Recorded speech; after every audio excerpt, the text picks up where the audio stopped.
Hola a todos y bienvenidos. Soy Paola Andrea Gutiérrez Mendieta, ingeniera de software y magíster en ingeniería de software y sistemas informáticos. Ya en este proceso que hemos llevado a cabo de nuestra modulación de programación orientada a objetos, vamos a finalizar nuestra cuarta unidad dentro de las arquitecturas y patrones de diseño con aquellas estructuras condicionales, estructuras repetitivas y aquellos arreglos dimensionales y multidimensionales.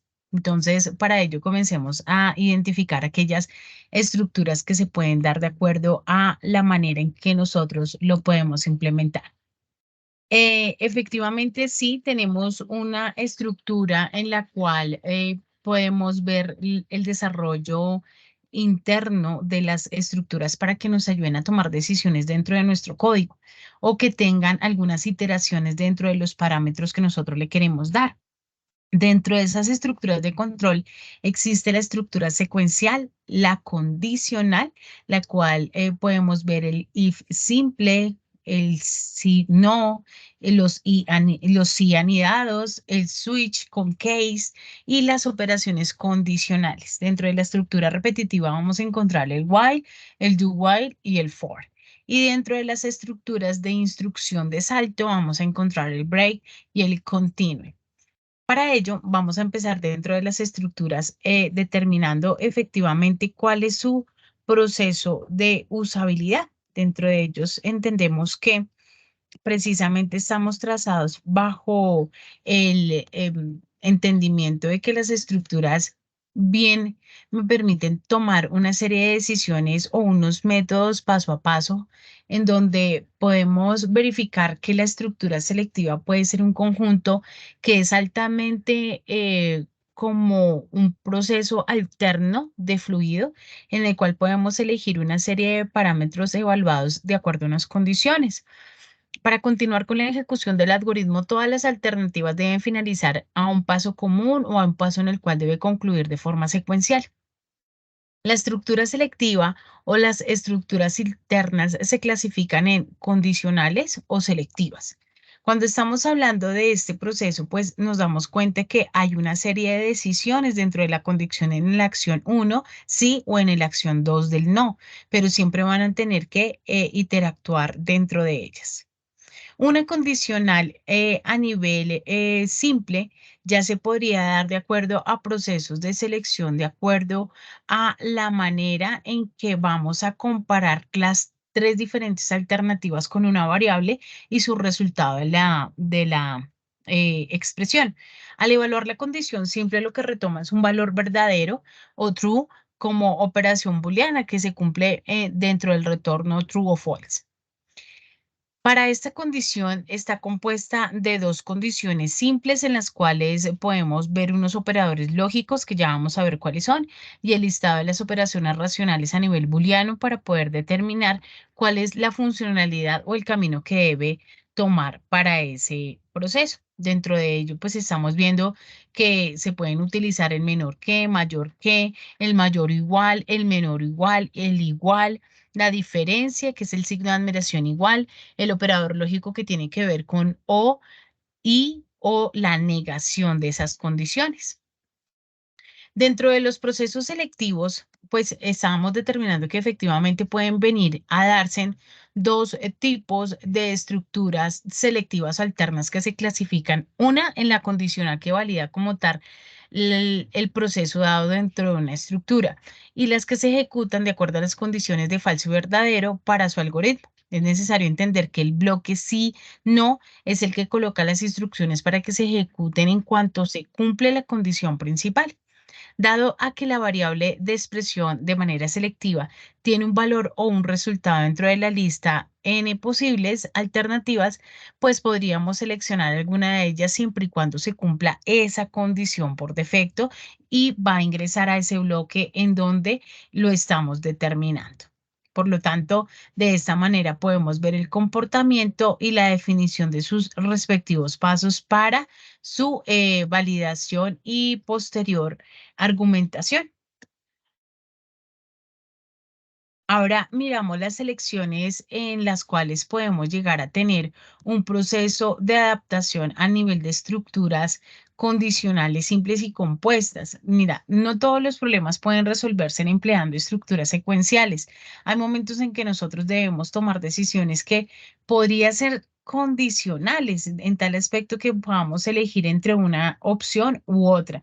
Para eso, las estructuras simples nos permiten identificar dentro de la condicional, como lo vimos hace un momento, esa validación entre un sí y un no. Y normalmente se da dentro de una validación sí.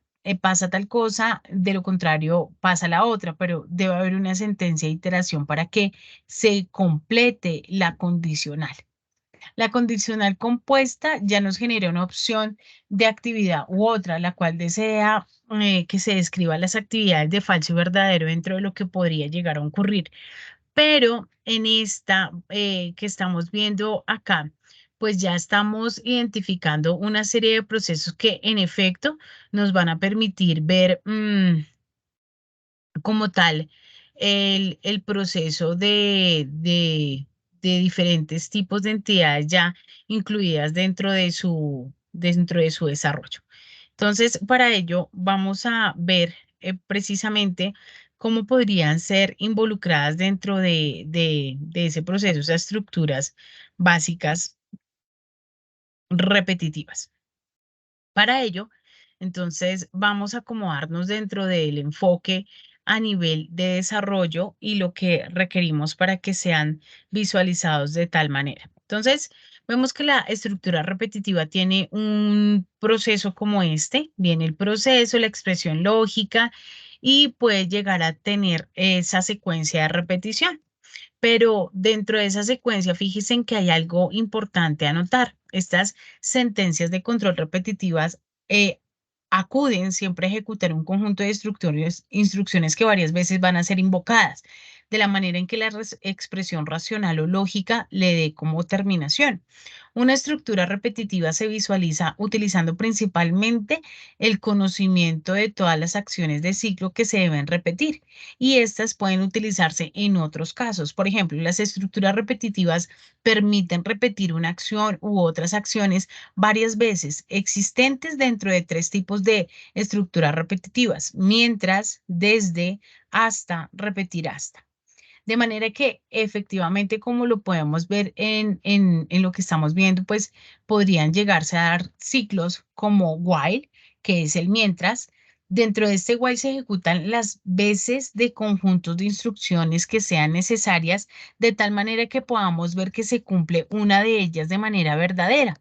Esta estructura de control se repite dentro de del conjunto de instrucciones, mientras que la condición sea dada en cumplimiento en cuanto a lo que deja el ciclo por ejecutarse.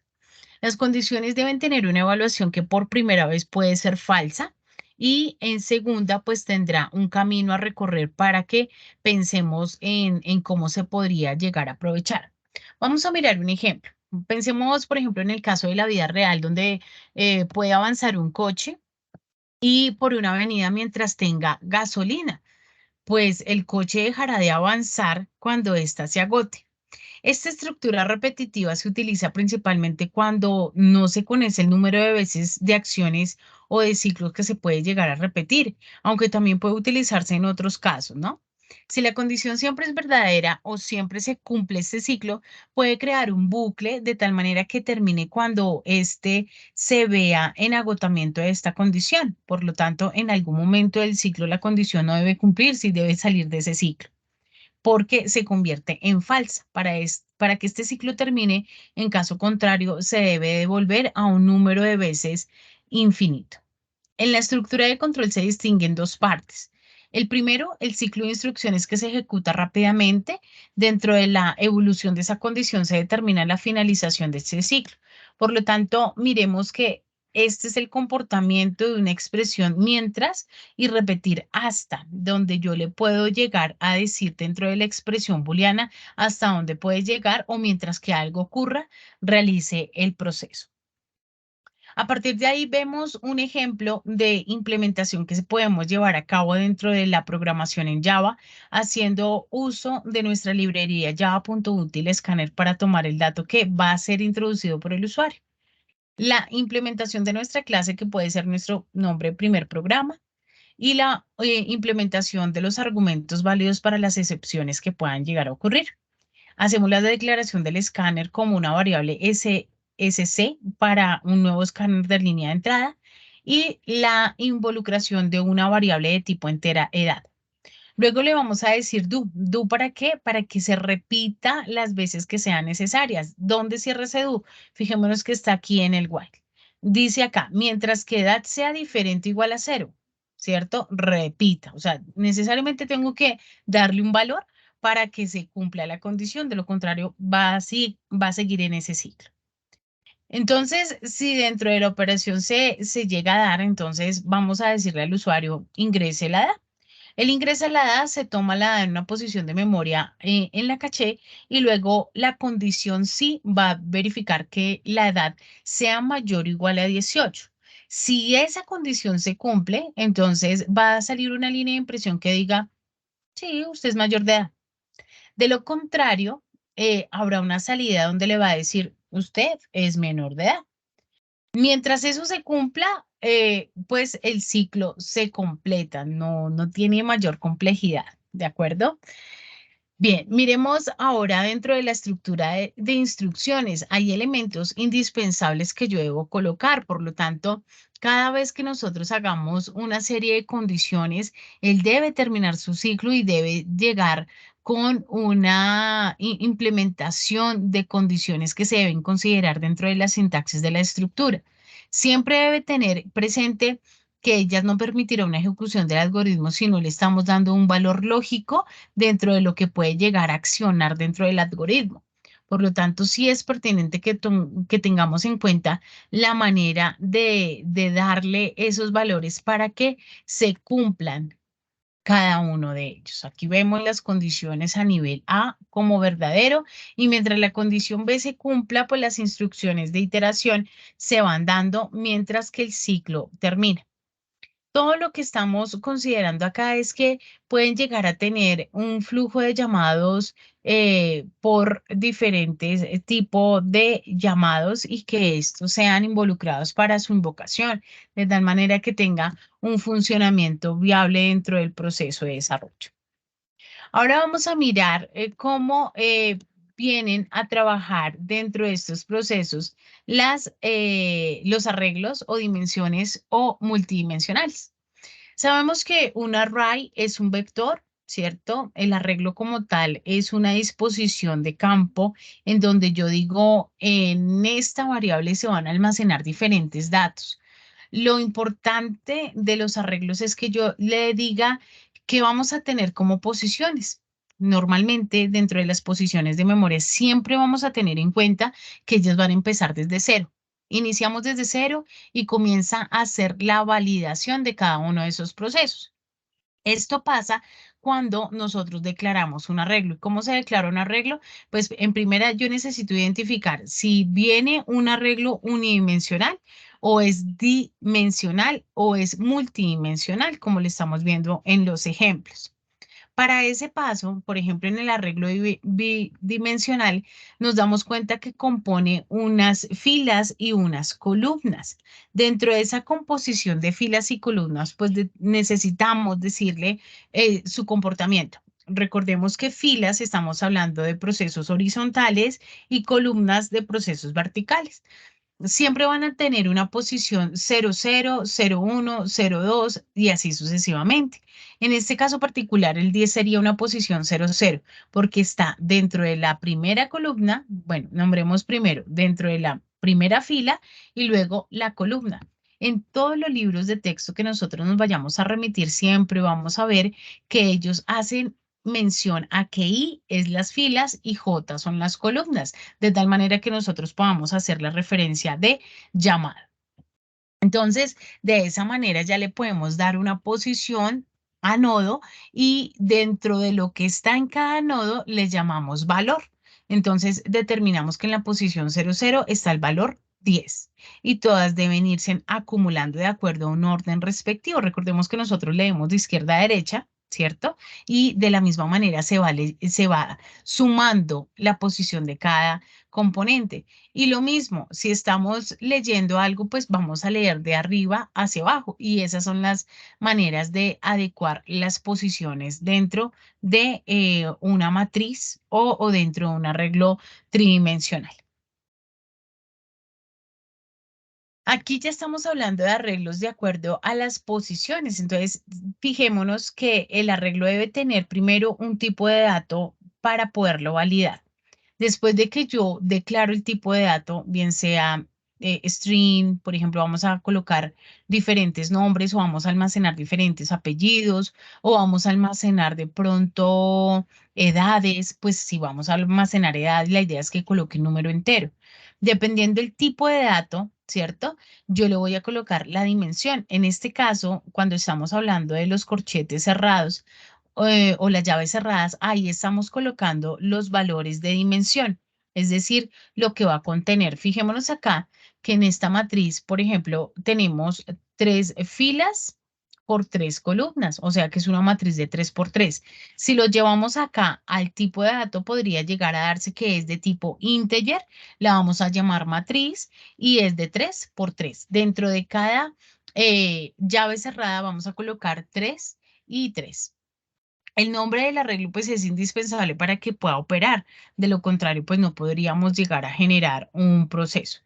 Siempre se hace de esta forma, es decir, yo coloco el nombre, instancio el nuevo tipo de datos que voy a colocar como arreglo, ejemplo, el arreglo apellidos y ahí colocamos las entidades que va a tener. Si es una matriz, porque tiene 2 dimensiones, entonces colocamos matriz en I y en J para que distinga las filas y las columnas.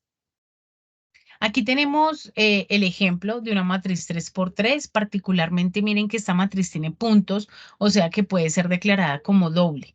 En la matriz de 8 por 8 solamente estamos tomando números ceros y unos, por lo tanto podría ser entero o podría ser bit. En una matriz de 4 por 4 aquí solamente se están tomando números de tipo entero. El arreglo siempre va a tener dentro de las listas la validación de las filas, por lo tanto, él tiene el comportamiento primero de dirección del renglón, la dirección de la columna y el valor que se va a almacenar como definición de ese arreglo. Es pertinente también tener en cuenta que cuando estamos hablando de arreglos, pues lo importante del asunto es que podemos hacer muchísimas cosas porque hay muchas variables en las cuales nosotros podemos llegar a incluir. Por ejemplo, podemos tener propiedades de longitud. Esa propiedad de longitud es lo que nos permite hacer el recorrido. Haciendo uso de una estructura de control como lo es el for, hacemos el recorrido de las filas y posteriormente a las columnas con un contador. Entonces recordemos que el for maneja una estructura de inicio, es decir, y va a ser igual a 0, va a iniciar desde la posición 0 y, y va a llegar hasta 3 porque tenemos 3 filas. Entonces, luego le decimos y aumente. Ese I más más es un contador para que él vaya de posición a posición, validando qué datos tenemos en cada uno de ellos. Ya ahorita vamos a ver un ejemplo en donde podamos ver aplicados tanto las estructuras de control como la aplicación de nuestros arreglos multidimensionales y bidimensionales. Las matrices cuadradas pues tienen un comportamiento a nivel de filas y columnas como ya lo vimos en algún momento y para poder decir que hay una lista en primera pues no puedo tener los datos vacíos. La idea es que si yo voy a permitirle al usuario que él ingrese los datos pues podemos dejar la dimensión del arreglo ya definido, ¿cierto? O lo podemos dejar libre porque no sabemos qué tanto vaya a diligenciar.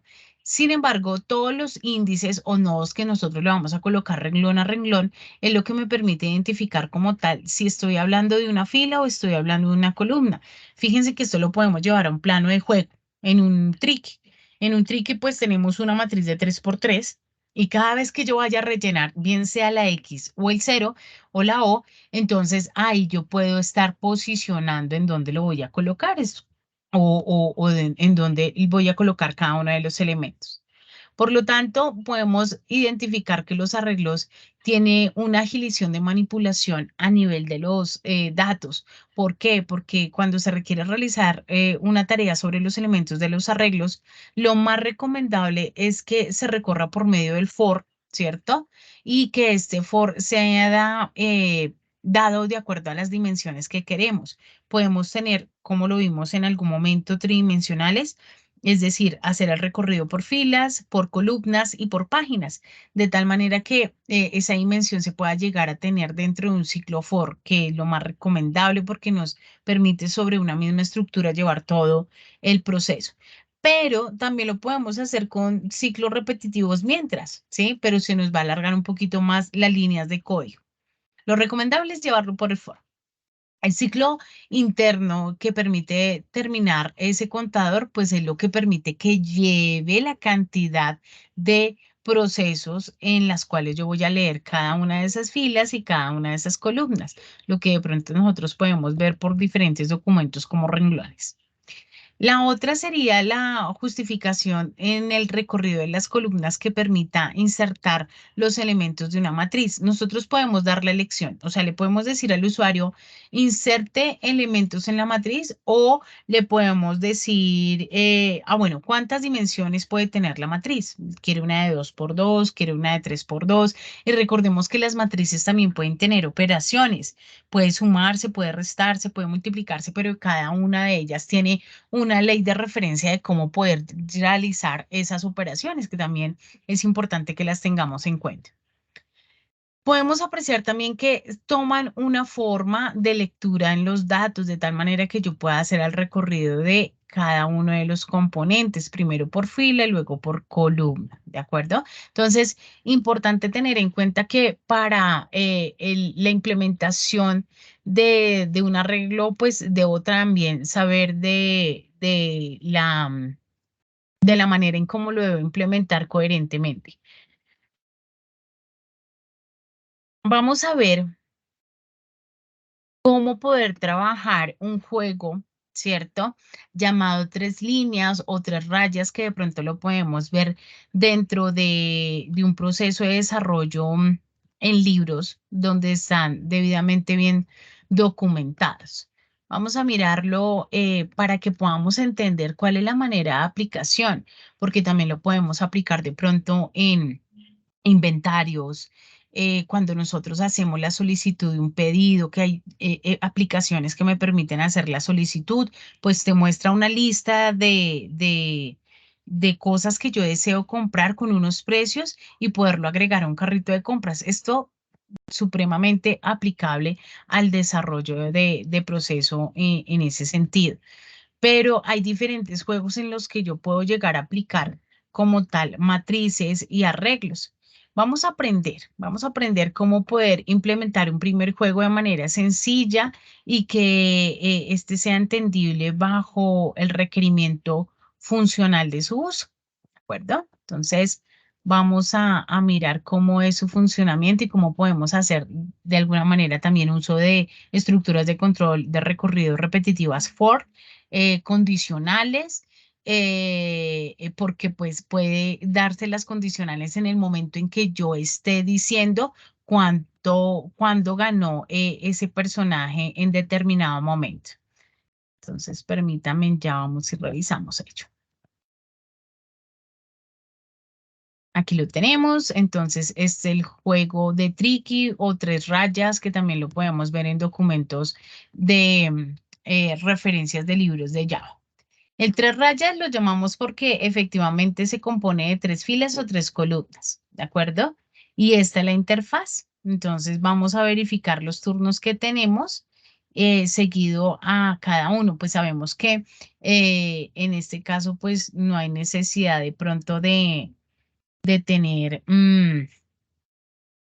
una lógica clara o de tener una lógica clara en el momento en que lo vamos efectuando. Sabemos que si toma una primera posición en X, pues segundo va a ser O y así sucesivamente para que se vaya extendiendo. Vamos a poner mucho cuidado referente a los componentes que hacen parte de la vista para poderlo llevar a cabo.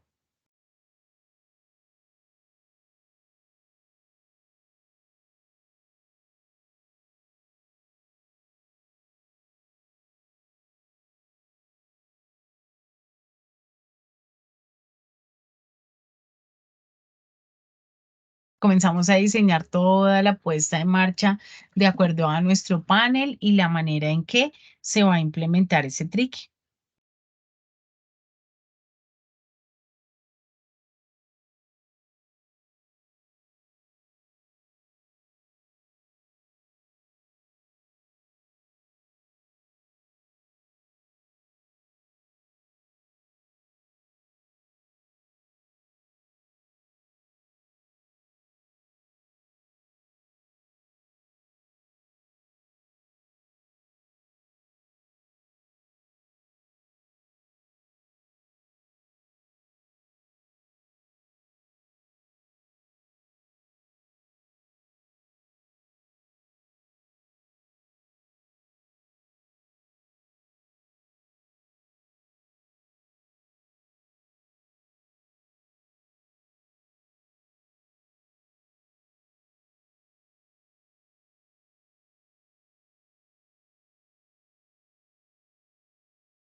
Bueno, como nos podemos dar cuenta, todos los eventos que se están generando de acuerdo a filas y columnas están dados de acuerdo a una integridad de datos en la cual estamos tomando solamente las X.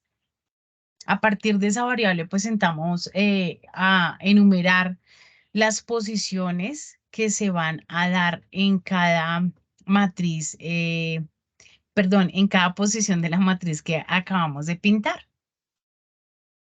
Bueno, como todas van a estar dispuestas a un evento de inicialización conforme al mouse, entonces lo que vamos a hacer es instanciarlas para su llamado y quitar de pronto las cosas que no necesitamos dentro del código.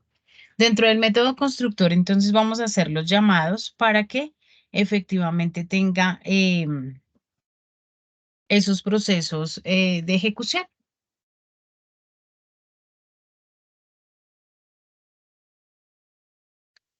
Dentro de los label, pues simplemente estamos colocando el pintar una X, ¿cierto?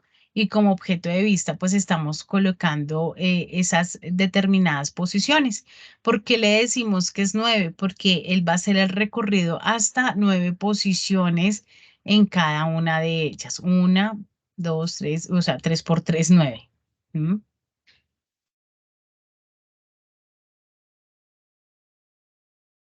Hacemos la declaración de los 9 label, los instanciamos. Faltan dos más.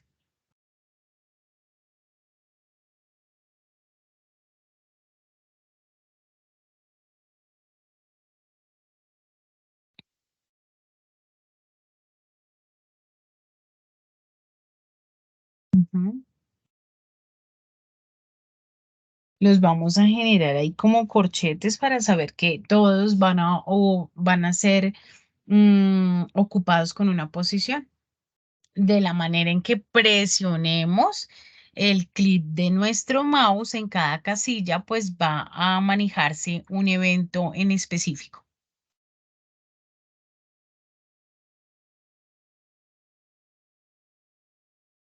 De aquí denotamos que efectivamente pues se están cumpliendo los llamados al evento donde presionar va a seleccionar el turno. dependiendo si es X, el primero que inició, o en tal caso el O.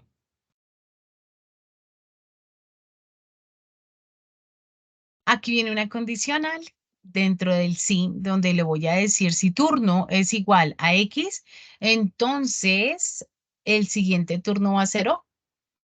De lo contrario,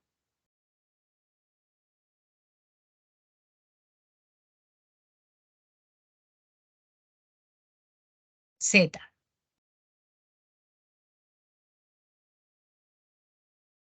Va a haber otra condicional en la cual le vamos a verificar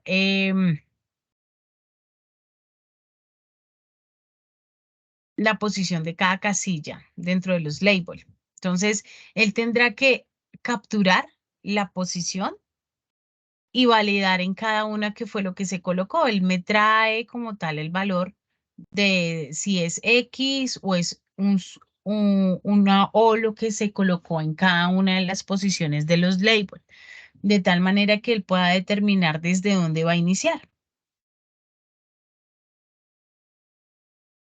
Porque le decimos -1. Lo que yo les decía hace un momento, normalmente nosotros leemos de izquierda a derecha, pero para poder hacer el recorrido, él tiene que devolverse. Entonces, él cuenta posición 0, 1, 2, ¿cierto? Y se devuelve a validar. Entonces, -1. Entonces, posición 2, 1, 0.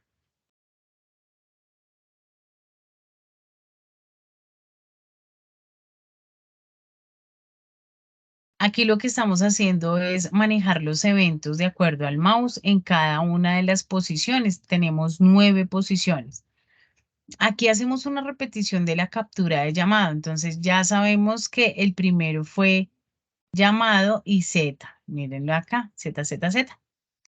Pero como tal, no necesitamos el Z, necesitamos es la siguiente opción que sería una X. Por lo tanto, X0, X0, X0, que es el siguiente turno que va a tomar.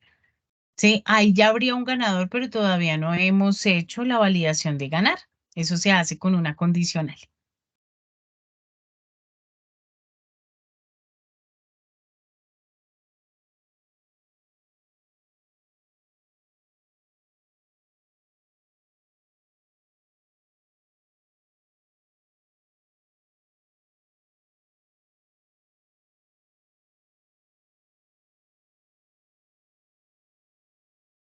Listo, entonces vamos a crear un evento de manera pública para poder determinar la manera en que esta persona ha podido ganar de acuerdo a las condiciones que le vamos a dar.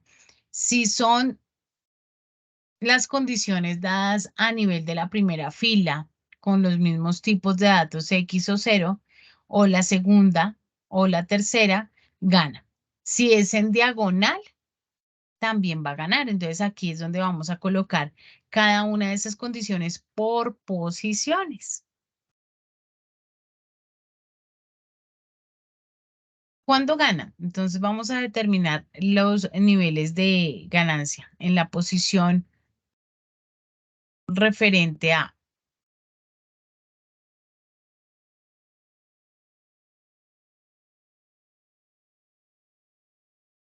147, 258, 369, 159 y 357. Esas serían las posiciones por las cuales podrían ser ganadoras. 1, 2, 3, 4, 5, 6, 7, 8, 9, ¿cierto? Y en las diagonales. Dentro de la vista de componentes, entonces vamos a determinar realmente cómo va a ser la salida de impresión si llega a ganar en alguna de esas condiciones que se están dando.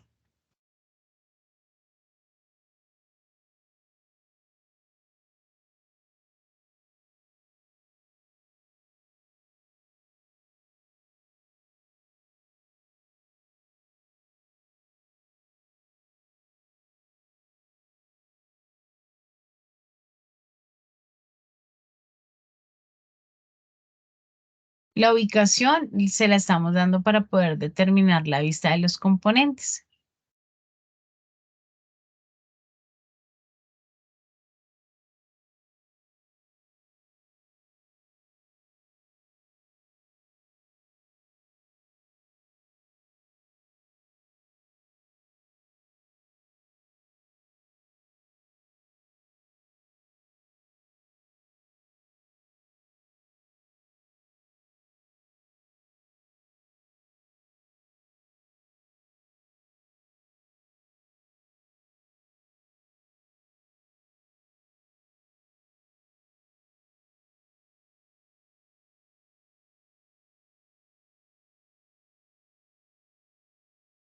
Aquí tenemos la estructura de condicional para su recorrido. Mírenlo ahí.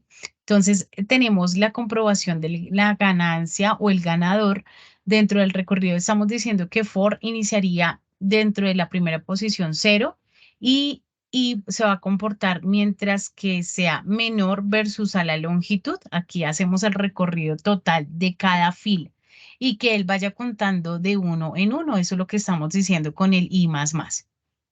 Luego viene la condicional de acuerdo a la captura de la ganancia. Entonces, si dentro de la determinación de cada label, él verifica su posición, ¿cierto? 1, 2, 3, por ejemplo.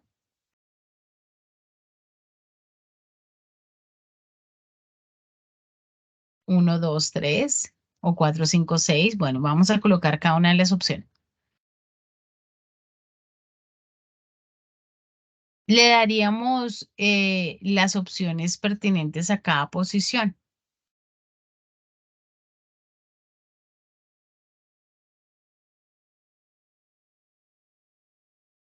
Todas las diferentes posibilidades que tiene para ganar.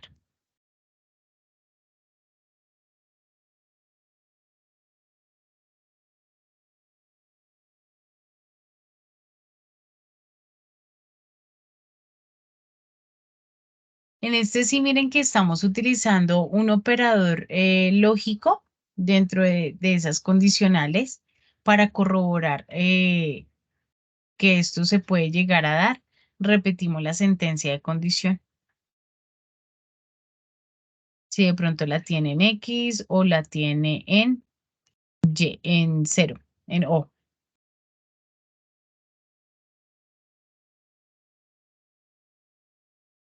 Y nos da la salida de que gano. Luego repetimos todas esas condicionales para que el for siga haciendo su recorrido tanto en filas como columnas y pueda comparar si se obtuvo la ganancia de.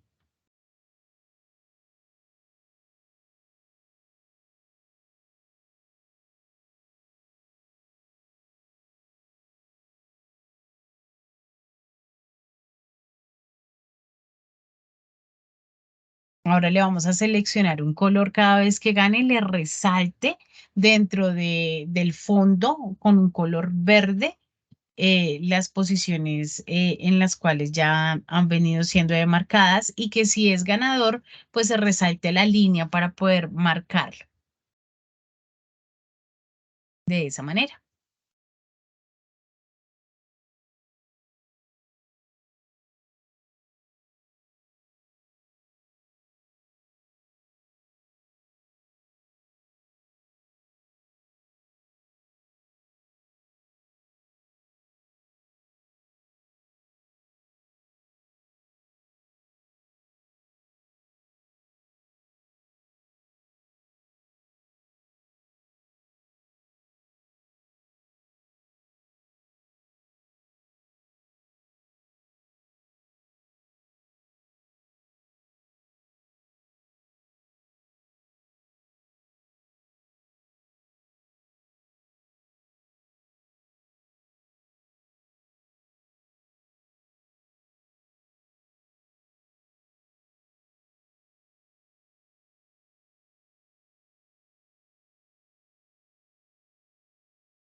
Estas condiciones de sentencia se van dando de acuerdo a la manera en que nosotros podemos interactuar con el usuario en cada una de las ganancias. Entonces, verifiquemos que efectivamente vemos la creación de la instanciación o inicialización o declaración de una lista.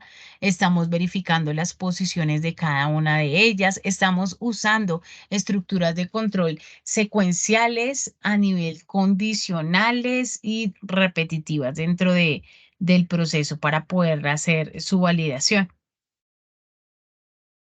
Aquí lo que estamos haciendo dentro de una condicional es poder determinar el reinicio del juego de tal manera que alguien ya resulte como ganador.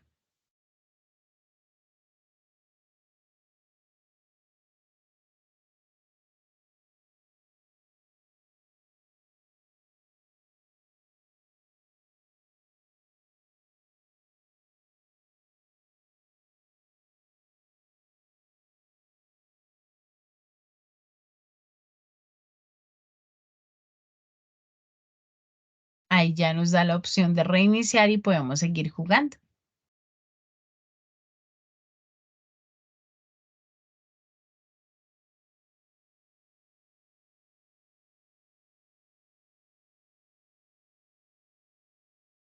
Vamos a colocarle un label de presentación para que tenga un nombre, turno de X o turno de Y, que nos vaya avisando a quién le pertenece el turno. También podríamos emitirle también el mensaje de quién ganó dentro del mismo y que no tenga que llevarlo sobre consola. Sobre el mismo Canva, mostrarle quién ganó.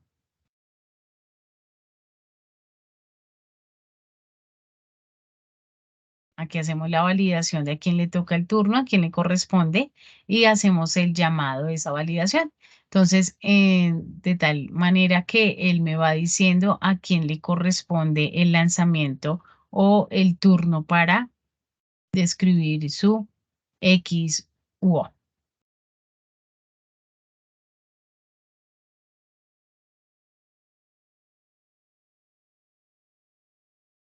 Hay que comprobar que las diagonales, que todas estén comprobadas de acuerdo a al que puede estar ganando respectivamente.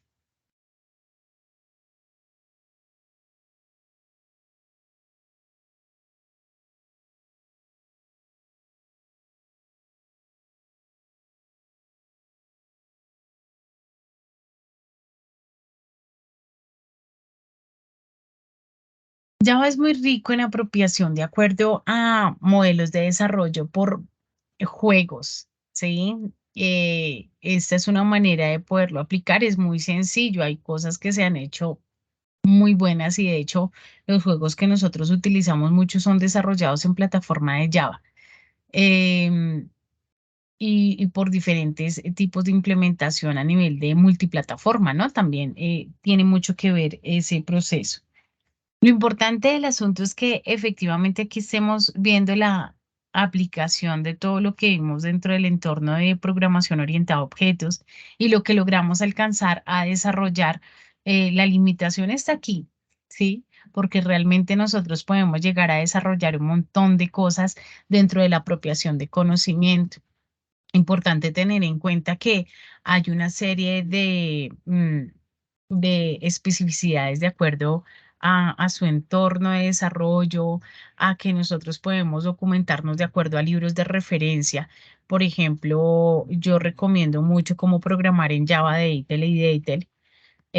Me parece muy bueno en ese desarrollo y les voy a dejar la cita para que ustedes lo miren. Eh, como proceso de desarrollo y personal, pues me parece muy chévere, explican muy bien las estructuras, hay diferentes tipos de ediciones, pues la demarcación de acuerdo a la edición pues es muy amplia. En tal aspecto, pues yo recomiendo que visiten las diferentes librerías que les dejo como referencia y dentro de las más buenas a nivel de consulta de lo que hemos venido elaborando acá también, porque realmente mm, de Becerra también hay libros muy buenos que yo recomiendo para que ustedes también los visite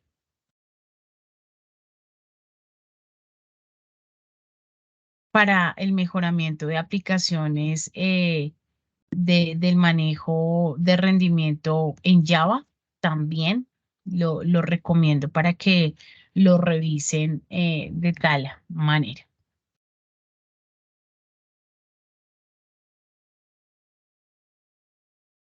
Bueno, y ya vemos cómo le podemos implementar em, todos esos procesos de, de gestión para que sea validado, para que efectivamente nos traiga la validación de los parámetros y que podamos tener el alcance de una medición de acuerdo a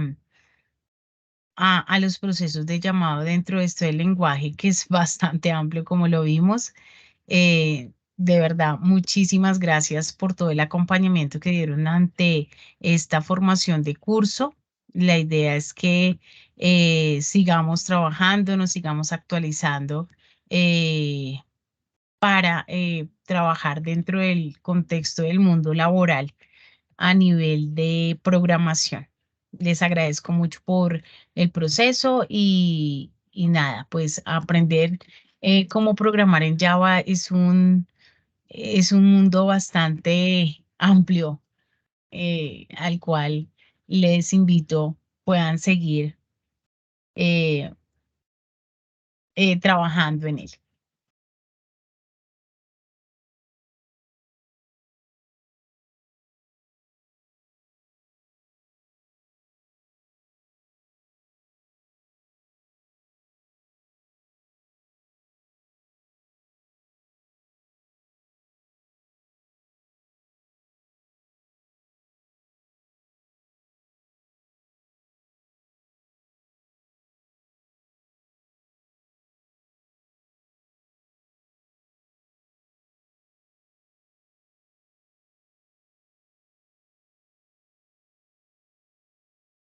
Aquí lo que vamos a hacer es verificar quién es el ganador. En ese label vamos a llamar la captura de quién fue el que ganó para que no lo muestre en consola, sino que lo muestre dentro de la misma aplicación de ejecución.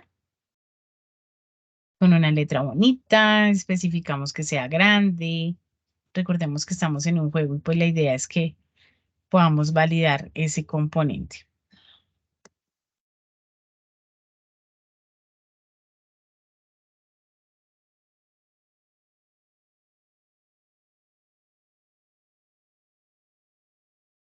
Identifiquemos cuáles van a ser los puntajes para cada una de las variables, en este caso en X o dentro de lo que siguen jugando de turno a turno.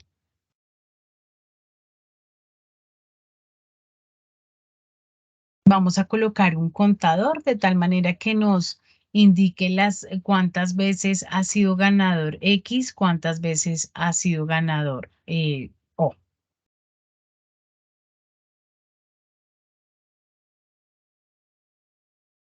Captura la cantidad de juegos o partidas ganadas.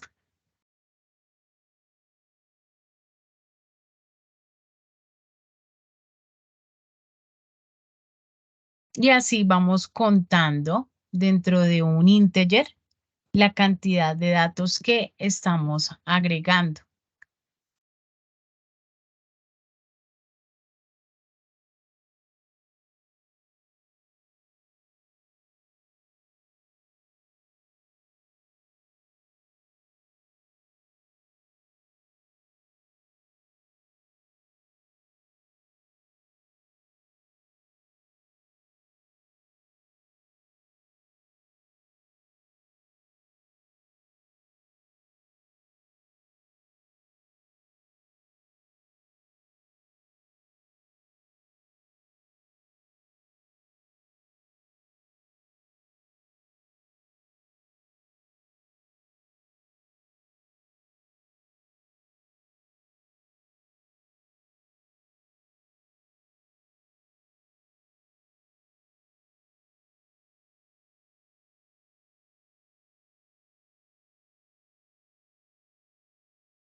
Bueno, entonces ya para ver la culminación de nuestro proceso, pues nuevamente verificamos la cantidad de puntuación que tiene cada uno de los participantes en cada una de las extensiones de llamado, donde verificamos que realmente ya el X o el O va a tener ese contador para sumarle la puntuación y así poder determinar quién ha ganado dentro del proceso de ejecución,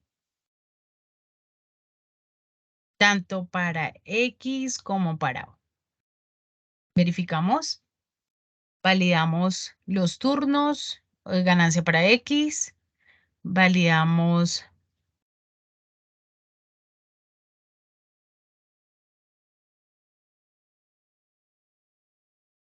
la puntuación de cada uno, efectivamente lo va tomando. Como vemos, se comprueba realmente la validación dentro de cada uno de los arreglos por posiciones, quién obtiene la ganancia de cada valor y la cantidad de puntos que cada uno va sumando de acuerdo al lanzamiento. Bien, entonces de esta manera culminamos nuestro contenido de la unidad número 4 de base de datos. Espero se hayan enamorado de la programación orientada a objetos y nuestro lenguaje en Java. Particularmente quiero compartirles ya para terminar este proceso las referencias en las cuales nos podemos acoplar para que ustedes puedan consultar más adelante.